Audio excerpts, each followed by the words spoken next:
leo tarehe 14 mwezi wa 7 2026 limekutana katika kikao cha dharura chini ya Kaimu Mufti Sheikh Ali Khamis Ngeruko ambaye pia ni naibu kadhi mkuu wa Tanzania.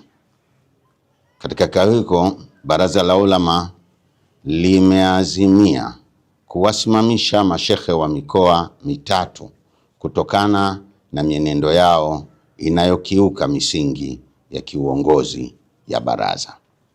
Mashekhe hao waliosimamishwa ni kama hivi ifuatavyo: moja, Sheikh Walid Alhad Kawambwa, Sheikh wa mkoa wa Dar es Salaam. Mbili, Sheikh Isa Nasr Isa, Sheikh wa mkoa wa Singida. Tatu, Sheikh Hassan Kiburwa, Sheikh wa mkoa wa Kigoma. Utekelezaji wa mabadiliko haya unaanza mara moja leo hii tarehe 14 mwezi wa 7 2026.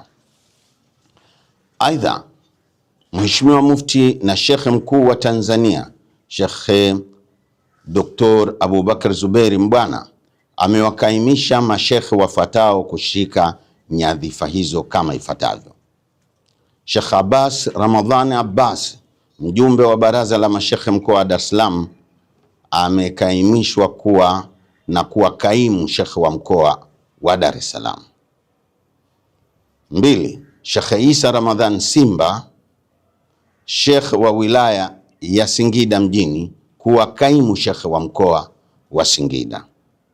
Tatu, Sheikh Uwais Muhammad Kiumbe, mwenyekiti wa halmashauri ya mkoa wa Kigoma, kuwa kaimu shekhe wa mkoa wa Kigoma. Aidha, tunaelekeza ofisi ya katibu mkuu kusimamia makabidhiano ya ofisi hizo ndani ya muda mfupi. Mimi Sheikh Hassan Saidi Chizenga, katibu wa Baraza la Ulama.